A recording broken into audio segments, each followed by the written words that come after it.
Efésios capítulo 1, versículo 3 diz assim: Bendito o Deus e Pai de nosso Senhor Jesus Cristo, que nos tem abençoado com toda sorte de bênção espiritual nas regiões celestiais em Cristo, assim como nos escolheu nele, antes da fundação do mundo, para sermos santos e irrepreensíveis perante ele.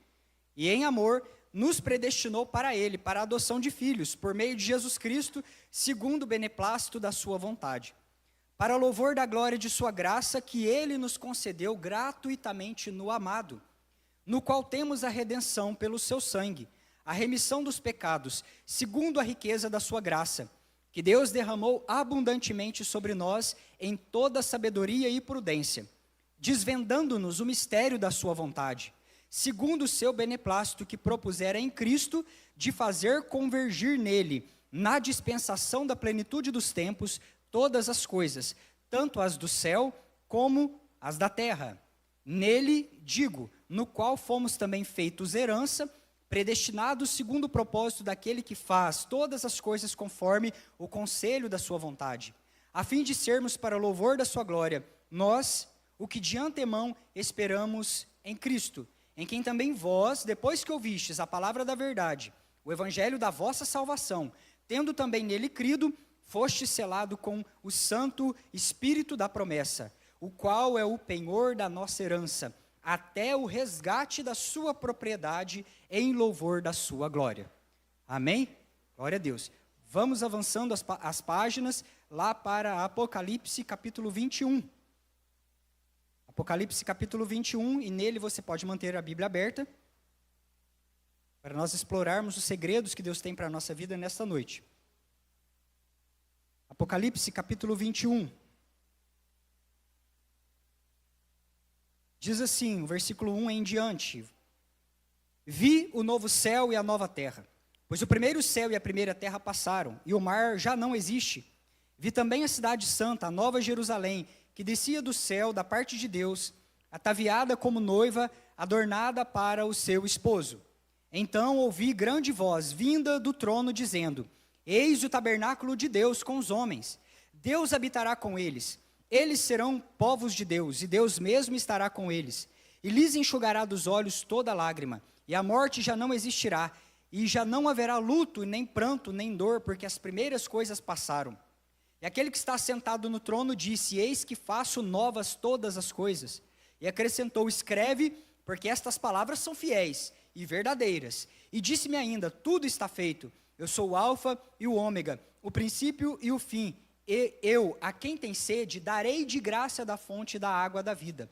O vencedor herdará estas coisas, e eu lhe serei Deus, e ele me será filho. Aleluia. Glória a Deus, queridos.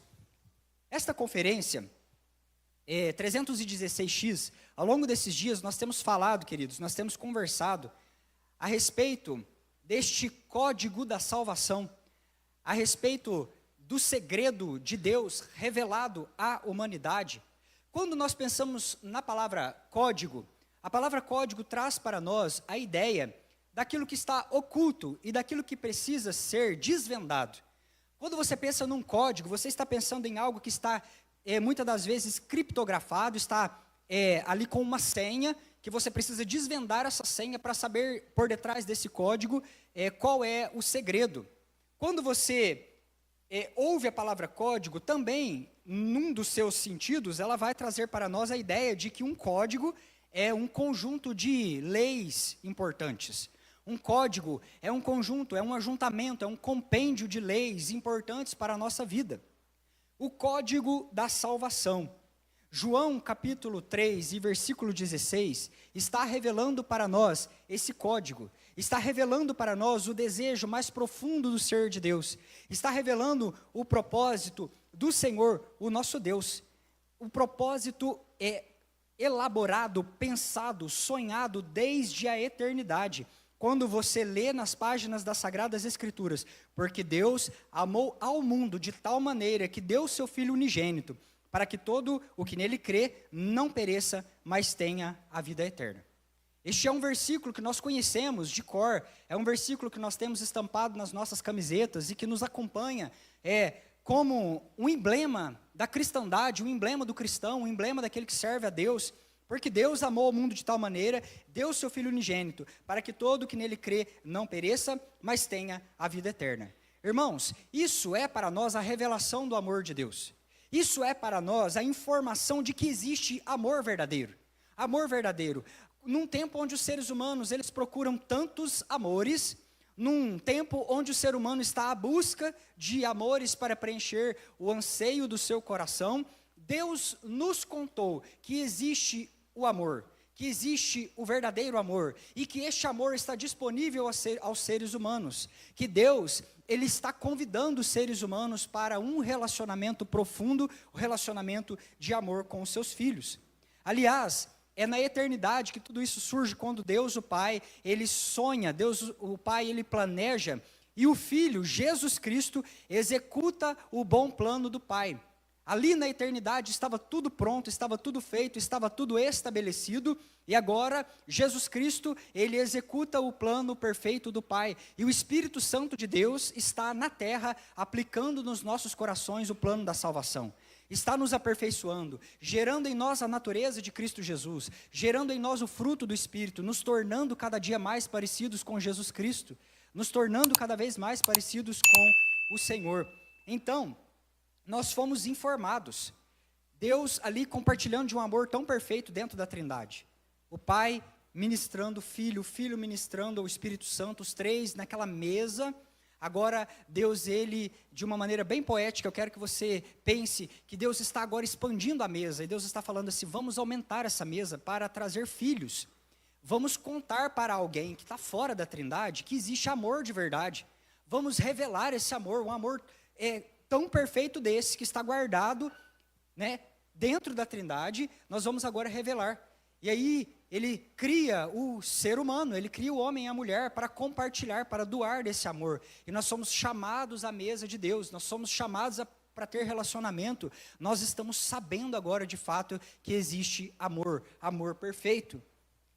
E queridos, esta inclusão no amor de Deus, com todas as leis que regem essa filiação, esse testamento, vou dizer assim, esse novo testamento, essa nova aliança, esse novo pacto, esta aliança poderosa, onde somos participantes de uma herança espiritual poderosa.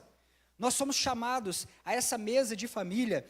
Nós agora somos informados desse testamento, desse pacto. Existe ali um posicionamento de filho, existe ali um porte de filho, existe ali um comportamento de filho, existe ali também uma autoridade de filho, onde nós agora não somos mais aquelas velhas criaturas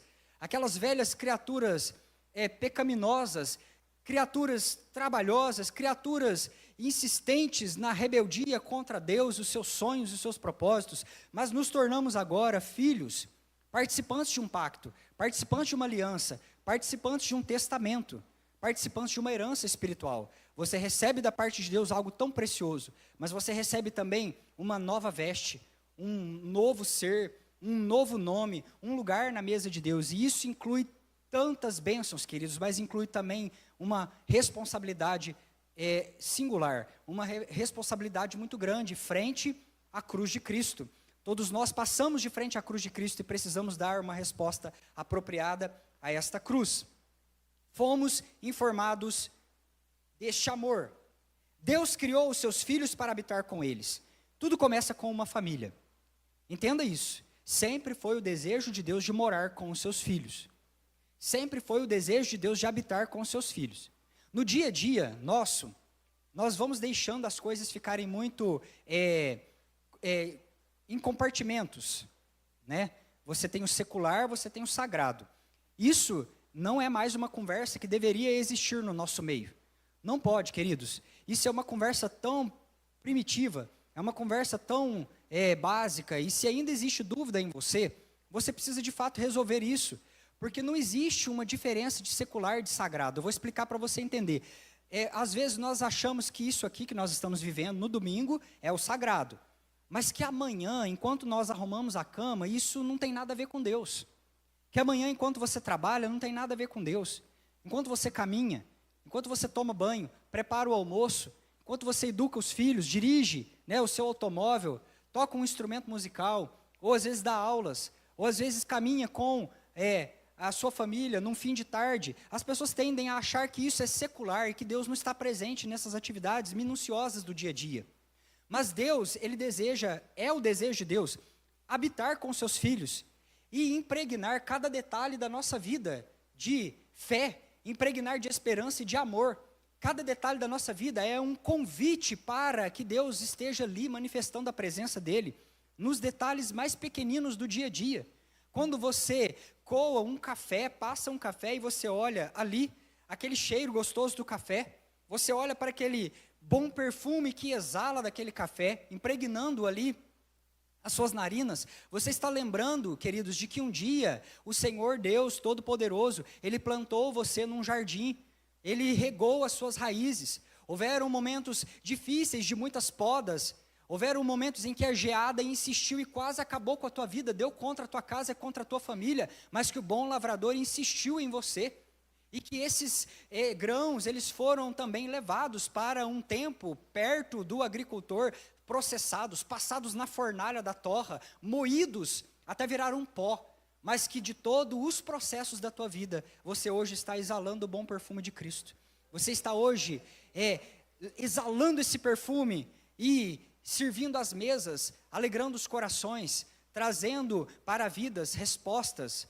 Então nós olhamos para o café e enxergamos a nossa vida no ordinário, na coisa pequenina ali do dia a dia, no cheiro do pão, aquele cheiro tão gostoso, que nos lembra o amor, que nos lembra a união, que nos lembra a mesa, que nos lembra a família. Então coisas pequeninas do dia a dia vão nos levando, né? A necessidade de nós cuidarmos do nosso corpo, de termos que nos lavar, que nos banhar, que escovar os nossos dentes, todos os dias está nos sinalizando que nós de fato precisamos manter este templo viável para o Espírito Santo de Deus, para que Ele venha habitar em nós, e que se nós de fato nos interessamos por legado espiritual, nós vamos cuidar da habitação do Espírito Santo.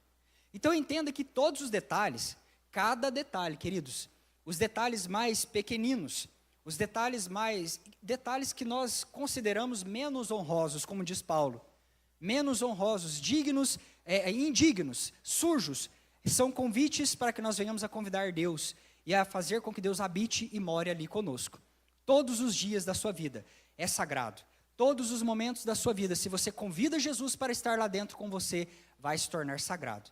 Amém, queridos? Glória a Deus. Então, o desejo de Deus é morar com a sua família, morar com os seus filhos. E é por isso que Ele começa tudo com uma família, Adão e Eva. E Ele fala para eles, multiplique e encham a terra de filhos, a semelhança e a imagem de um Deus Todo-Poderoso.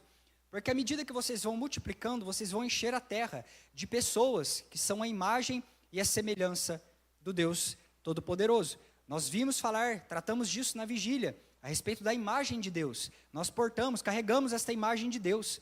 E agora fomos criados. E o desejo de Deus, quando está falando, cresçam, multipliquem, sujeitem a terra, governem a terra, gerenciem a terra no nome do Senhor, Deus Todo-Poderoso, Deus estava falando para nós o seguinte: começa com uma mesa, começa com uma família, mas o propósito é terminar com uma cidade. O que é uma cidade? A cidade é o ajuntamento das famílias. A cidade é um monte de famílias. Então Deus estava falando o seguinte: vai começar com uma casa, vai começar com uma família, mas o fim desta história é o ajuntamento das famílias. A Nova Jerusalém é o fim, é o desfecho de todas as coisas. Você olha para o Apocalipse e você se sente fortalecido, confortado em meio a todas as tribulações, porque nós lemos Apocalipse capítulo 21, que a Nova Jerusalém, a cidade dos santos, ela está descendo adornada como uma noiva preparada para o noivo. Queridos, ajuste hoje a tua visão e veja esse texto. Olhe para esse texto. Assim, amplie um pouquinho a lente dos teus olhos e olhe lá em cima, nesta Jerusalém, quem está lá? Você, queridos, e a sua família. Aqueles que foram comprados, lavados, redimidos no Cordeiro. Aqueles que trilharam uma jornada vitoriosos. Aqueles que permaneceram, os filhos de Deus. Nós estamos lá. Nós estamos guardados com Ele. Começou com uma família e vai terminar com uma cidade para a glória do Senhor, o nosso Deus. Amém? Glorifique o nome do Senhor. E é isso. No começo de tudo, céus e terras estavam unidos. Era assim, antes do pecado. Deus deixou a terra para o Adão, os homens governavam a terra e ele estava governando o céu, unidos. Deus passeava na viração do dia, estava ali no jardim do Éden com Adão e com Eva. E aí vem o pecado, porque agora os filhos, eles não querem mais seguir as definições de Deus. Eles resolvem se afastar da mesa. Eles vão buscar a sua própria mesa. Eles vão buscar a sua própria definição de bem e de mal. Eles agora se rompem com Deus e com o seu plano. A serpente, ela sugere algum plano ali no Éden. Olha, existe o plano de você se tornar o seu próprio Deus. A busca do ser humano né, a Luana tratou disso aqui, no sábado à noite, a nossa eterna busca por poder. Então nós estamos na nossa eterna busca, no nosso eterno dilema de ser os nossos próprios deuses. Estamos buscando em nós uma resposta. Estamos buscando em nós esta resposta por poder. Então o ser humano, Adão e Eva, agora a família sai da mesa de Deus, rompe com a mesa de Deus e vai buscar a sua própria definição de bem e de mal. E aí que eu quero que você entenda uma coisa. Estamos aqui com um problema muito grande, porque primeiro, a santidade de Deus, ela foi ofendida. A santidade de Deus foi gravemente ofendida aqui. O que é o pecado? O pecado é uma maneira terrível de nós furtarmos, roubarmos aquilo que é de Deus. Porque, irmãos, nós devemos a Deus a honra, a glória e o louvor. Nós devemos a Deus a nossa atenção. Nós devemos a Deus a nossa devoção. Nós devemos a Deus a honra, a glória e o louvor. Ele nos criou para isso. É como, queridos, nós somos criados para estar conectados com Ele. Não tem vida fora desta conexão, desta comunhão. E o pecado é quando nós roubamos isso de Deus. Nós roubamos o nosso ser, a nossa entrega, as nossas horas, o nosso dia, o nosso ser. John Stott diz isso, está lá no livro A Cruz de Cristo. Então nós estamos furtando de Deus e roubando, isso se chama pecado. E agora Adão e Eva, ele furta. Eles saem da presença de Deus, eles não estão mais ali entregando a Deus aquilo que foram chamados a entregar. Aquela comunhão, aquela conexão tão poderosa foi rompida. E às vezes nós temos a tendência errada de pensar o seguinte, que o Evangelho foi uma resposta de Deus frente ao problema. Que o Evangelho, a cruz de Cristo, a vinda de Jesus foi uma resposta de Deus frente ao dilema, frente àquele problema que se apresentou ali. É como assim, muitos de nós pensamos assim, estava tudo perfeito, estava tudo uma beleza lá, Deus governando o céu, Adão aqui na terra gerenciando tudo, aí de repente, né, o primeiro órfão entra no jardim, que é o Satanás, ele apresentou um plano, Adão e Eva gostou, falou, eu não quero saber desse negócio de Deus, de mesa, de comunhão, eu vou seguir, eu vou ser o meu próprio Deus agora. E aí, a partir do momento que Adão e Eva se tornou o seu próprio Deus, aí começam os problemas, aí Deus fala, nossa, e agora? A Trindade se reúne e fala, e agora? Bagunçou tudo a história, o que a gente vai fazer? Precisamos de um plano emergencial. Aí começa toda a reunião. Não foi assim, queridos. Deus não é pego de surpresa pelas nossas atitudes. Deus não é pego de surpresa assim, agora precisa de um plano para remediar a história. Um plano para remediar. E é aí que entra a beleza do Evangelho. Porque é nessa hora que a crentaiada entra em parafuso e fica todo mundo assim, perdido, muitas das vezes. Mas você precisa entender o que está acontecendo aqui antes da fundação do mundo. Porque isso aqui é maravilhoso, isso aqui é poderoso, queridos. Deus observou, Deus previu, Deus olhou, Deus observou. Vamos criar filhos, conforme a nossa imagem e a nossa semelhança. E não dá para criar um tanto de robô. Não dá para criar um tanto de robô que fica adorando a Deus, mecanicamente. Deus, ele fala, vamos criar os filhos, compartilhar esse amor, informar desse amor para os seres humanos. Mas não dá para criar alguém, ninguém arrasta o outro para o altar assim forçado. Isso não pode ser chamado de amor. Para ter amor, aliança, pacto verdadeiro, precisa uma entrega voluntária de ambas as partes. Precisa de fato arbítrio, precisa liberdade de escolha. E para criar, Deus cria com liberdade. Deus cria seres humanos livres, com capacidade de escolher, com capacidade de rejeitar também. E é agora que acontece, Deus sabe que o ser humano vai virar as costas para ele. Deus sabe que ele vai oferecer algo tão precioso, tão maravilhoso, que o ser humano vai se rebelar. E que o ser humano vai usar da sua liberdade para, sim, enveredar por caminhos tortuosos, onde ele próprio vai querer ser o seu próprio Deus. E é aí que agora, nunca fez tanto sentido aquela chamada ali no momento da visão de Isaías: a quem enviarei, quem irá por nós? Porque é como se Cristo se apresentasse: envia-me a mim, eu irei. E agora nós temos ali, antes da fundação do mundo, o Cordeiro que na eternidade já havia determinado morrer pelos seres humanos. Só que aí que a beleza acontece, porque aquele plano que parecia já estar saindo totalmente frustrado da mente de Deus, ele sai um plano melhorado, aperfeiçoado, potencializado, vamos dizer assim, numa licença poética para você entender o que eu estou querendo dizer. Porque se antes nós tínhamos Adão e Eva, queridos, presta atenção nisso, você precisa glorificar ao Senhor por isso.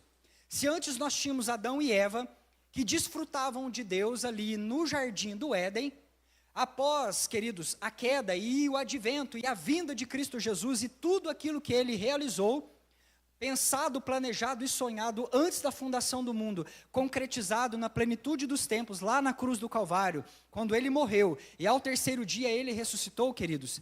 Deus agora não está simplesmente visitando os seus filhos na viração do dia. O Senhor, Deus Todo-Poderoso, tornou os seus filhos a sua morada.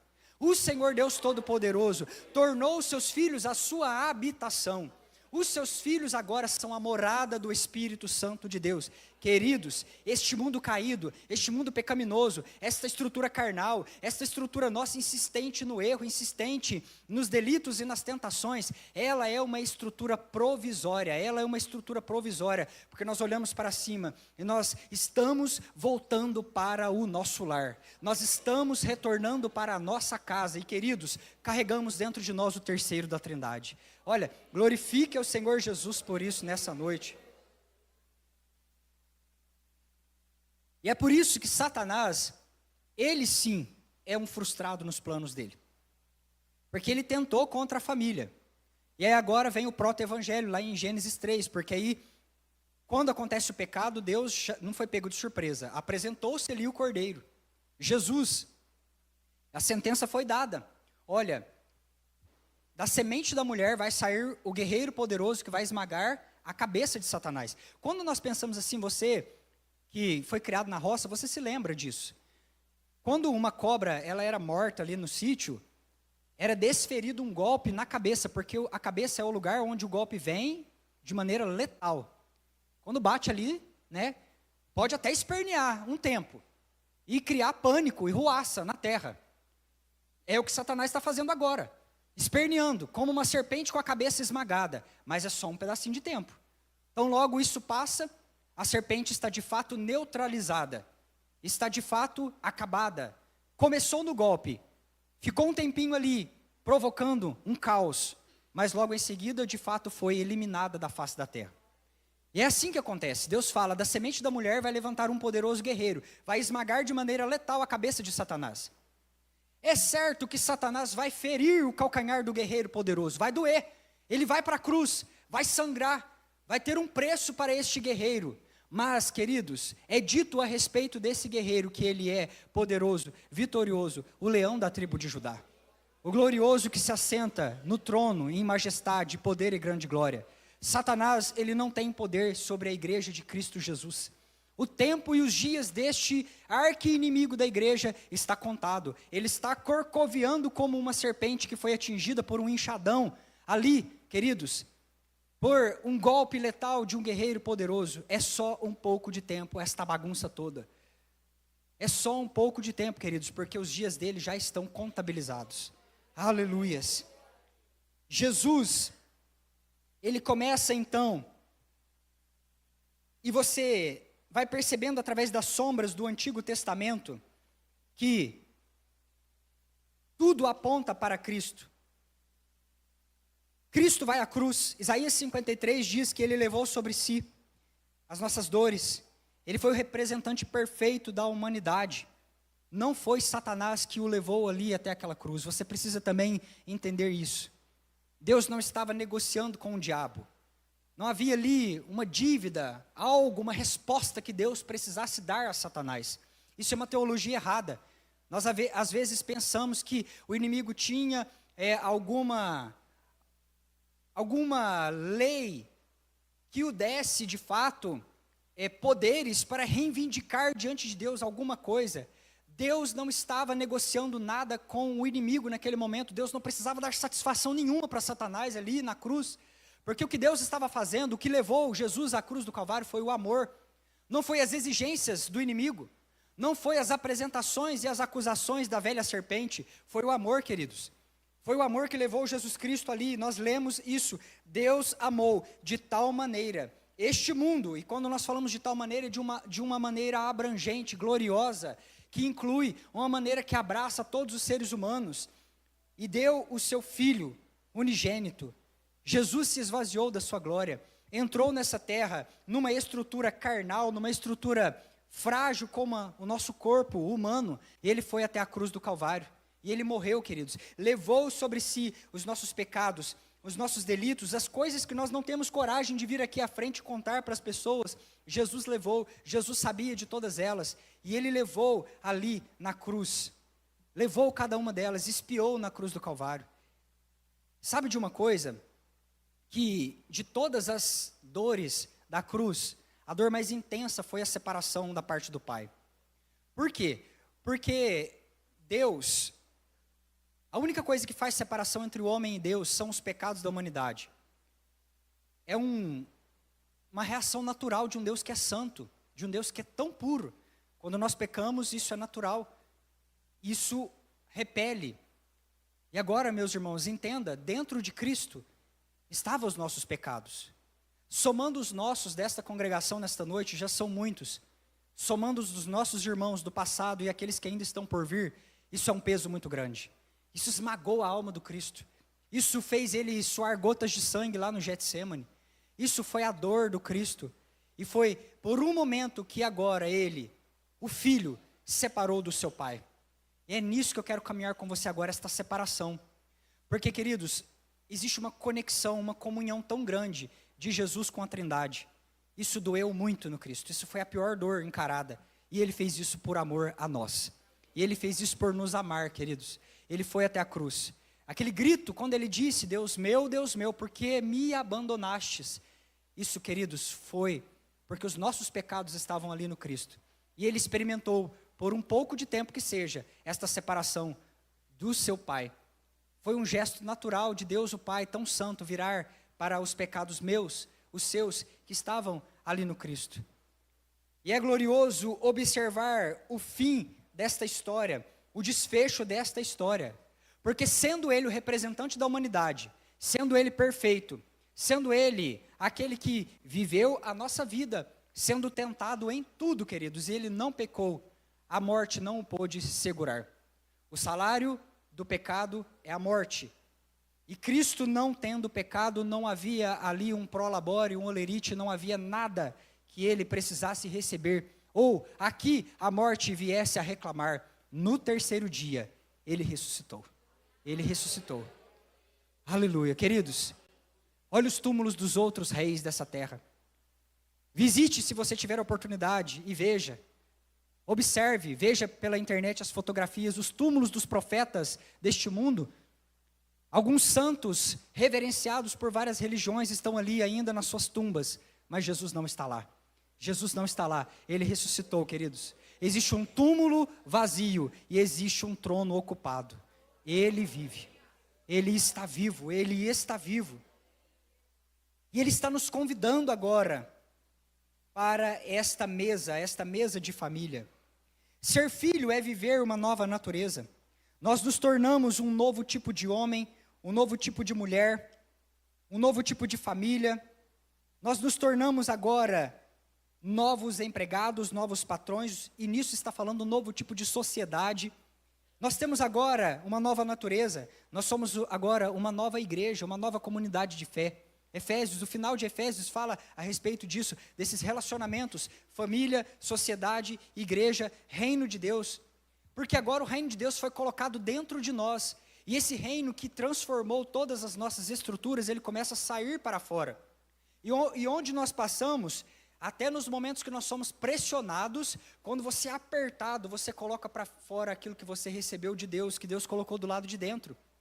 E é a sua reação, queridos. É a sua reação, às vezes você se move com tanta ira, para dar na mesma moeda. E na hora que você se depara com aquela vida que tem te perturbado tanto, você não consegue oferecer outra coisa a não ser o amor de Jesus. E você volta para trás dizendo: eu não me reconheço mais, eu não sou mais aquela velha pessoa que gostava de brigar, de questionar, porque de frente à pressão, eu só consegui colocar para fora o reino que Deus tinha colocado do lado de dentro. Eu reagi como Jesus. Isso é nova natureza. Isso é a nova humanidade de Deus, recriada na cruz do Calvário.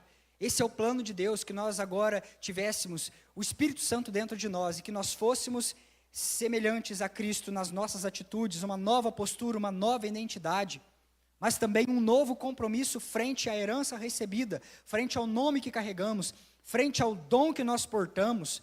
O Pedro disse isso hoje, esta manhã. Lucas capítulo 14, 16 ao 24, a palavra de Deus está contando a história de uma grande ceia. O Deus Pai Todo-Poderoso preparou um banquete, com minúcias. Ele escolheu o tom da toalha, ele escolheu a prataria, ele escolheu os talheres mais belos, e a receita e o tempero ele mesmo foi lá e provou. Ele preparou isso tudo para os filhos, e colocou aquela mesa e serviu. Era um momento de grande honra, receber filhos à mesa, receber pessoas à mesa. E agora ele está convidando, ele está enviando o seu arauto, ele está enviando a sua igreja, os seus conservos, para buscar estas vidas. E ele diz: vá, leve os convites do grande banquete para os meus filhos. Os convites, eles começaram a ser entregues. E um a um as pessoas foram dando desculpas. Irmãos, são desculpas muito arrogantes. São desculpas desonrosas para aquela época, para o costume daquela época. São desculpas que a pessoa que tivesse o mínimo de vergonha não teria coragem de falar aquilo. Um está falando: olha, eu comprei algumas cabeças de gado, eu vou lá examinar, não posso ir na ceia, no grande banquete. O outro disse: eu acabei de casar, tenho que deleitar nos prazeres do casamento, não posso ir. Isso era desonroso, isso era por demais vergonhoso de se falar como uma desculpa para aquele tempo. Outras pessoas estão ali dando desculpas, cada uma de uma natureza, e agora a mesa está vazia. Mas o pai, ele começa a dizer: saia, vá para as encruzilhadas, busque aqueles que são considerados indignos e improváveis para esse tempo. É esses que eu quero. Tem um negócio a tratar com cada um desses. Os pequenos, a todos os pequenos, vasos de barro, mas que disseram sim para o grande banquete, para a grande mesa do pai. Pode trazer eles. Traga, se for manco, se for coxo, se for aleijado, se for cego, se não ouvir, se for pobre no seu espírito, pobre na sua alma, pobre na sua condição, traga todos eles. E agora os servos, a igreja aqui representada, ela começa a trazer, e vai trazendo esses improváveis, e vai buscando os pequeninos. E de repente a igreja se apresenta no último instante, às vésperas da grande ceia, e diz para o pai: ainda há lugar na mesa. Queridos, como isso é poderoso. Como isso tem ecoado nos nossos ouvidos como igreja Filadélfia nesses últimos anos. Ainda há lugar na mesa. E agora o pai diz e fala: continue, saia mais um pouco, insista mais um pouco, traga pessoas, porque ainda tem lugar na mesa, ainda tem lugar nessa casa. Eu quero que a minha ceia, ela fique completa, não pode faltar ninguém, não deixa faltar ninguém. Essa mesa precisa ser uma mesa completa. E é aí que nós nos deparamos com um chamado que não se trata de um chamado glamouroso a ser perseguido, como o servir. Pastora Débora disse isso hoje, esta manhã. Quando nós estamos sendo convocados para uma missão, queridos, quando nós estamos sendo chamados para a presença de Deus, para servir a Deus, a servir ao próximo, nós estamos sendo chamados não para o glamour, para os holofotes, para os muitos seguidores do Instagram, para as palmas desse mundo. Haverão sim perseguições. Existem homens e mulheres anônimos nesse mundo, pessoas que o mundo não vai conhecer o nome deles, e eles estão ali, queridos, empreendendo uma jornada poderosa ao lado do Espírito Santo de Deus, lançando sementes poderosas no reino de Deus, fazendo um trabalho precioso na presença do Senhor. É disso que se trata. Então nós precisamos parar de glamorizar o chamado. Qual é o meu chamado? Qual é o meu chamado, queridos? Não se trata de um chamado, se trata de obedecermos a ordem do Pai. É disso que se trata. Sabe, que você entenda. Eu vou dar 2 exemplos para você entender essa questão de chamado. Muitos de nós concentramos a vida inteira em perseguir qual é o meu chamado. Qual é o meu chamado? E aí nós colocamos os olhos no glamour da festa. Sabe, a festa se torna em si mais preciosa do que as pessoas.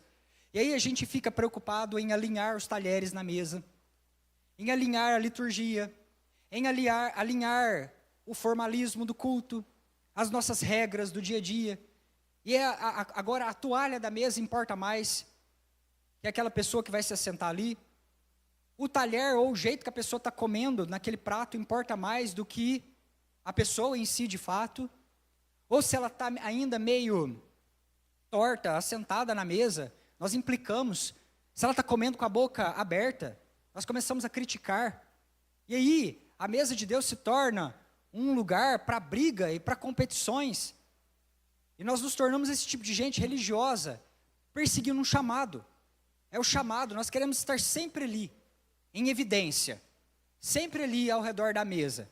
Mas Deus não está nos chamando para esse tempo, para nós aparecermos mais que o Pai que está sentado na cabeceira da mesa. É uma ordem. Preste atenção, porque o Pai, ele chega aqui agora e fala: a mesa está posta. E você, Igreja de Cristo Jesus, recebeu a ordem para ir. E ir até os perdidos. É uma obrigação, a qual nós precisamos dizer sim. E envolve desgaste, queridos. Envolve desgaste. Não é simplesmente ficar pulindo ali a prataria da mesa, isso é glamouroso demais. Mas quando se trata de ir até as encruzilhadas, na escuridão da noite, buscar mancos, coxos, cegos, pobres de espírito, isso é de fato dizer sim ao chamado e fazê-los entrar. Porque, queridos, entenda uma coisa: você, Igreja de Cristo Jesus, lavada, vestes brancas, empoderada na presença do Pai, perfumada com o bom perfume de Cristo. Agora Ele chega para você e diz: ainda há lugar na mesa, vá e busque aqueles que não conseguem andar. Como é que você vai carregar essa pessoa, queridos? No reino de Deus não existe cadeira espiritual para você rodar o irmão até a presença do Cristo. Tem que dar o ombro. Tem que dar o ombro. E você vai ter que fazer força no reino. Vai ter que colocar esse perdido no teu ombro. Vai te desgastar. Vai te desgastar. E para você guiar aquele que é cego no reino, não tem ali um guia, não tem ali um pavimento para que essa pessoa possa se orientar. Vai ter que dar a tua mão. Você vai ter que pegar na mão desse cego e levá-lo até a cruz de Cristo. Você vai ter que dar a mão para esse cego, levar e guiar ele até a mesa. Você vai ter que ajudá-lo a comer. Você vai ter que guiá-lo nos primeiros passos até a presença do Pai, até o abraço do Pai.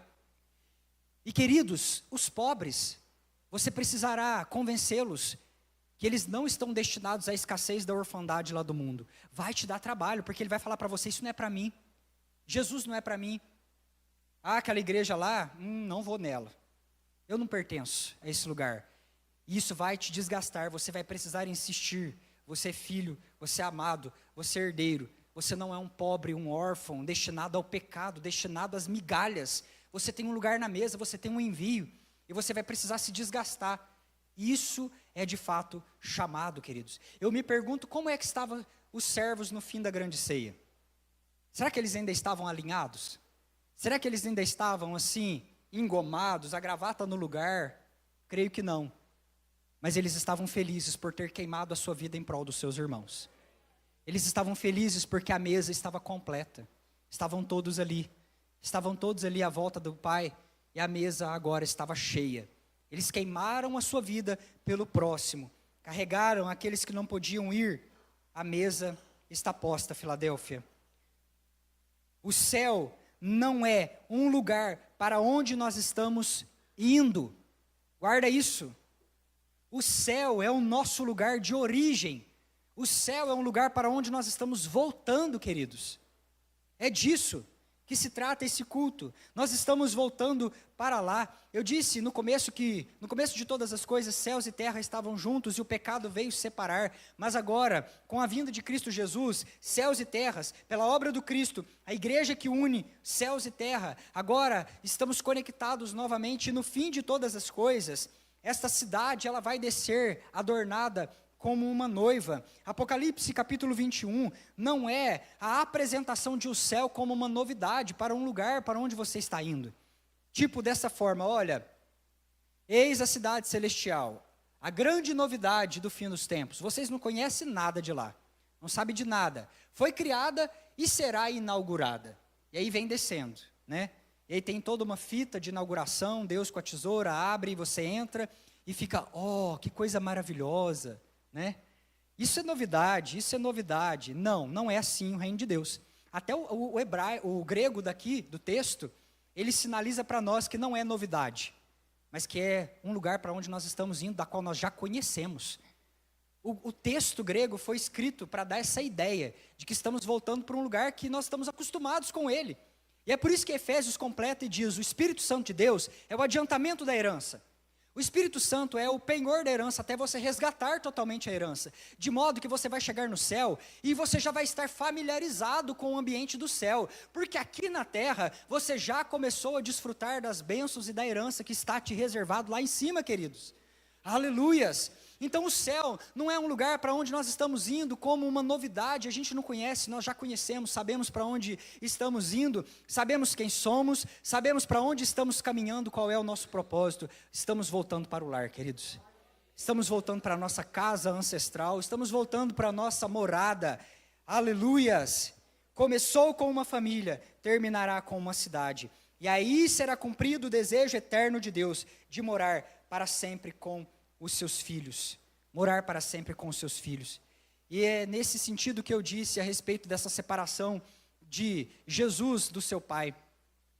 Porque aqui está falando para nós o seguinte, Deus enxugará dos seus olhos toda a lágrima. Existe um desejo tão grande no nosso coração, queridos, de uma comunhão permanente com Jesus, permanente com o Senhor, o nosso Deus. O nosso coração anseia por isso, sabe? Quando você olha a antiga aliança, deixa eu fazer um ponto. O sacerdote, ele estava ali, ele entrava e ele saía, levando a oferta para purificar os pecados das pessoas. Mas quando o sacerdote morria, tinha ali um tempo para que fosse levantado e ungido, comissionado novo sumo sacerdote. Nesse tempo, o povo de Deus, a igreja de Cristo, vamos falar assim naquela época, ficava desprovido, não tinha um intermediário. E aí, se pecasse, quem que ia interceder? Quem que ia entrar? Porque um mortal da terra, ungido, comissionado para aquela função, tinha morrido. E tinha que se levantar um outro agora para fazer o papel.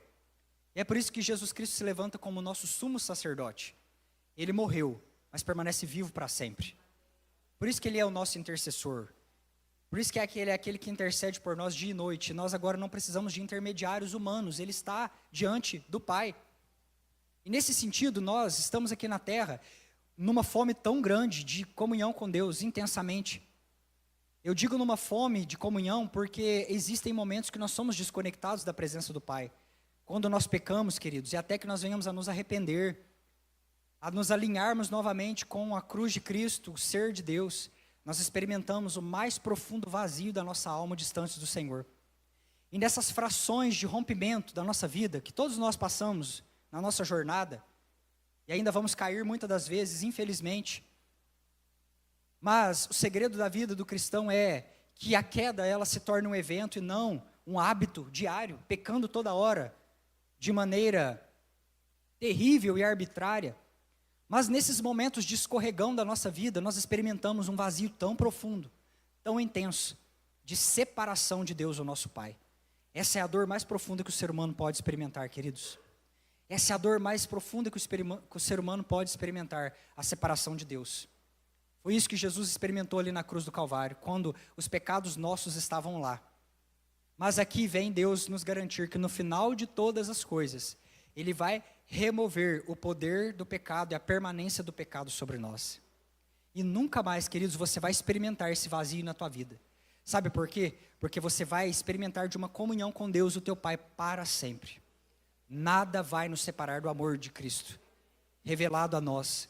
Estaremos perante Ele o tempo todo, desfrutando desta comunhão, porque o pecado será tragado na vitória final, no cumprimento da redenção final nessa terra. E a Bíblia diz, Ele enxugará dos nossos olhos toda lágrima. Se tem lágrima lá em cima, chegando com lágrima para Ele secar, é porque vai doer, queridos, o processo. Vamos chegar com lágrimas sim nos olhos. A vida não é um piquenique todo dia, onde nós sentamos, festejamos, né? Nossa, coisa maravilhosa. Todo mundo chora, todo mundo passa por momentos de dificuldade, não é assim? Todos nós.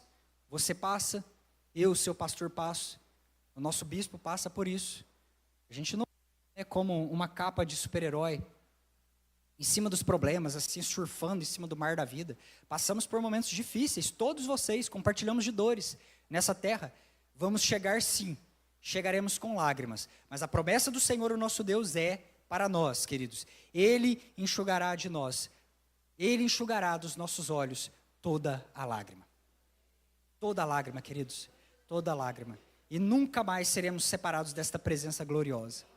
Essa é a verdade de Deus a nosso respeito. Você precisa se firmar nisso. Pastor, o que nós fazemos enquanto nós esperamos? O que nós fazemos enquanto nós aguardamos? Vá até os 4 cantos dessa cidade. Cumpra o seu chamado. Cumpra a ordenança que Jesus Ele te deu, queridos. Busque, porque a cruz não faz sentido sem a mesa.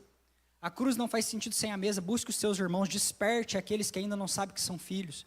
Compartilhe este evangelho.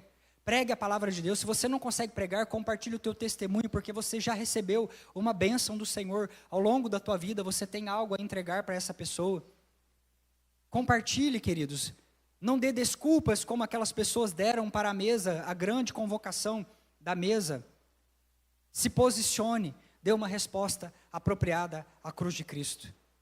Às vezes, as pessoas, elas me enviam algumas reportagens. Às vezes as pessoas, elas comentam comigo durante a semana a respeito da malignidade em que o mundo está. O Ministério de Louvor já pode ir subindo, para a gente ir se posicionando para louvar. Preste atenção nisso que eu quero falar com você, para nós finalizarmos. Às vezes as pessoas chegam e falam, pastor, você viu isso? Você viu no carnaval o que aconteceu? Olha, você viu o que aconteceu lá no país? Você viu como é que está essa questão? Irmãos, deixa eu falar uma coisa para vocês. 2 pontos. Primeiro, o mundo jaz no maligno. O mundo vai de mal a pior.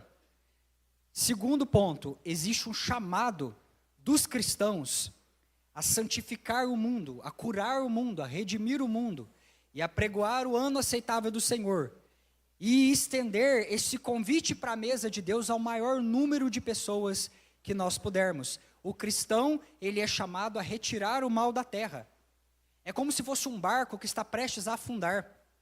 Você não pode ficar sentado esperando a água entrar e o negócio ir para o fundo. Nós somos aqueles que tiram com um balde. Somos o sal e a luz. Essa terra ainda está sendo conservada porque nós estamos aqui. Porque a igreja está aqui, queridos.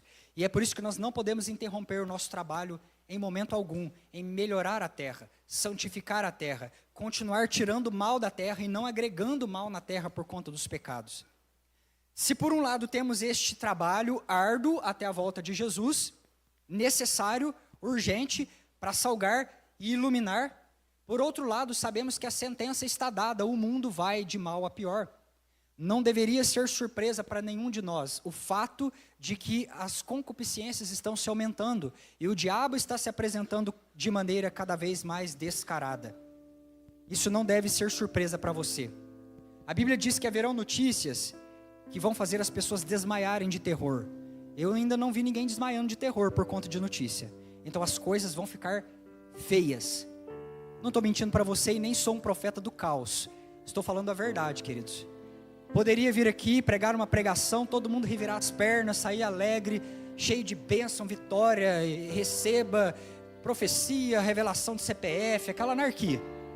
Não tem interesse nisso. Quero que você permaneça, prevaleça, que quando o mal vier sobre a terra, você fique vivo, com a sua candeia cheia de óleo. E é por isso que nós estamos compartilhando a palavra de Deus, e não estou aqui para agradar ninguém. Mas, queridos, precisamos entender que o mundo vai ficar mais difícil de trilhar. Mas à medida que aumenta o potencial de mal do mundo, aumenta para nós a disposição, o poder do Espírito Santo para vencer as tribulações. Poder liberado sobre a tua vida para você vencer todas as coisas, queridos. Não deve ser surpresa para nós o barulho do mundo. O que deve nos incomodar é o silêncio dos filhos. O que deve nos incomodar é o silêncio dos filhos. Onde estão os filhos, queridos? Onde estão os filhos? O que é que nós estamos fazendo com aquilo que estamos recebendo da parte de Deus? Onde é que nós estamos no dia da oração? Onde é que nós estamos no dia das convocações santas de jejum? Onde é que nós estamos quando se apresenta para nós o faminto, o pobre, o aleijado, precisando de comida, e nós calamos, escondemos o pão que Deus tem nos dado? Isso me incomoda, queridos. Isso me perturba muito, porque muitas das vezes o diabo está lá. Fez de uma maneira excelente, sabe?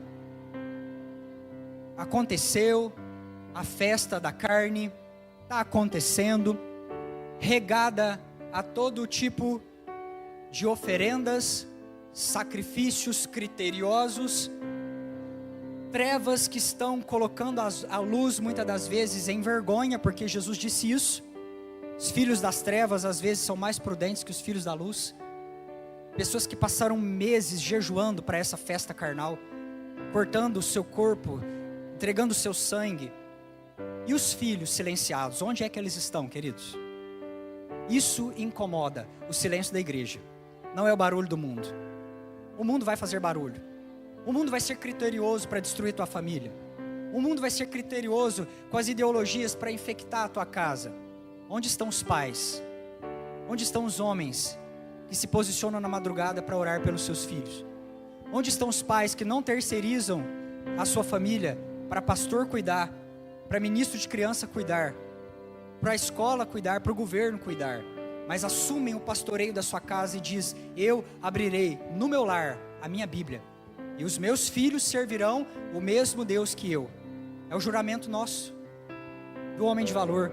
Os meus netos servirão o mesmo Deus que eu, porque os meus filhos servirão o mesmo Deus que eu. Onde estão os filhos, queridos? Por que é que a igreja está tão calada, tão silenciada? Por que é que nós estamos olhando para as nossas feridas o tempo todo?